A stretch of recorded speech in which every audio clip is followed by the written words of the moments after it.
Magandang umaga, mga igan. Pinasasampanan ng reklamong kriminal at administratibo ang lahat ng pulis at sundalo na bahagi sa checkpoint operation sa Atimonan, Quezon, kung saan ikinamatay ng 13 tao. Yan ang rekomendasyon ng Fact-Finding Committee ng PNP matapos lumabas sa kanilang investigasyon na hindi shootout ang nangyari. Hindi rin daw dapat isang tabi ang anggulong ambush. Darito ang exclusive report ni Emil Sumangil.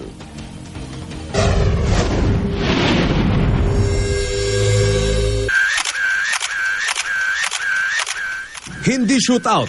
Ito ang lumabas sa 8 pahinang report ng binuong Fact-Finding Committee ng PNP sa barilan sa Atimonan, Quezon na ikinamatay ng 13. Katunayan, nakasaad sa report ng PNP na hindi raw maaring isang tabi ang posibilidad na ambush ang nangyari. Unang ipinunto ng report na may mga paglabag sa police operational procedure sa checkpoint operation, gayon din sa crime scene inquest. Walang signage sa ikalawang checkpoint na itinayo sa Atimonan at walang PNP personnel na nakauniforme sa operasyon. Kabilang pa sa pinuna ang kontaminadong crime scene dahil agad na napasok ang police line ng mga hindi otorisadong tao. Katunayan, batay sa fact-finding report ng PNP, ang crime scene ay sinadya raw pagmukhang may nangyaring shootout.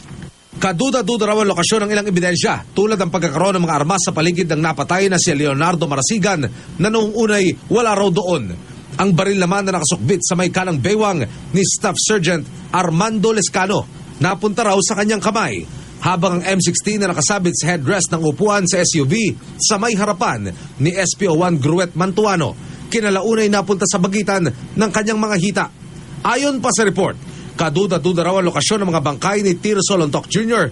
gayon din ni Marasigan. Natagpuan ang kanilang mga labi sa labas na ng mga sasakyan. Malaking palaisipan din kung bakit positibo sa gunpowder residue ang kanang kamay ni Marasigan, pero ang kalibre 45 na nakuha malapit sa kanyang mga kamay ay negatibo.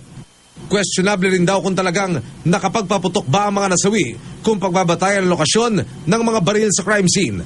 Lumalabas pang 8 lang sa 14 na na-recover na armas ang nagpositibo sa gunpowder residue. Katunayan, ang ilan sa mga baril ay hindi raw pinaputok ng mga taong natagpo ang malapit dito.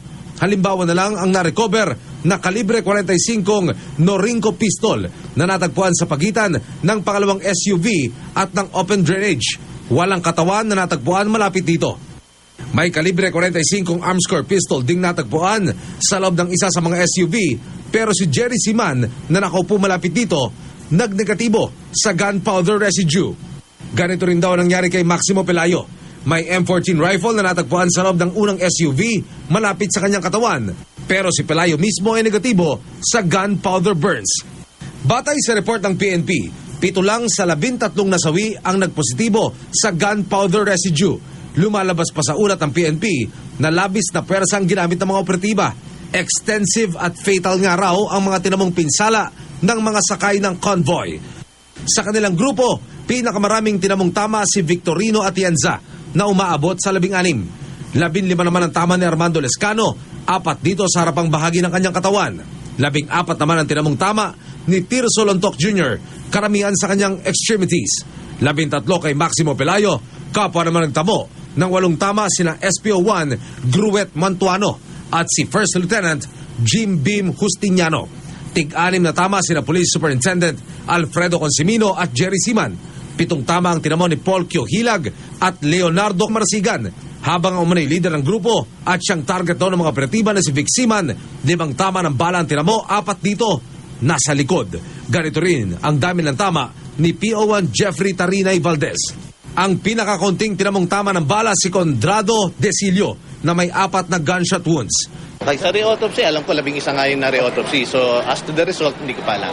Kita rin daw ang excessive use of force sa mga SUV na pawang mga tadtad ng bala. Ang unang sasakyan may 174 bullet entry holes, habang ang pangalawa may 45 bullet holes. Kabilang sa mga rekomendasyon ng Fact-Finding Committee ng PNP, sampahan ng kasong administratibo at kriminal ang mga miyembro ng pulisya at militar na sangkot sa checkpoint operation. Ayok po na hindi ba yung mga pulis natin? Para sa Unang Balita, Emil Sumangil, reporting.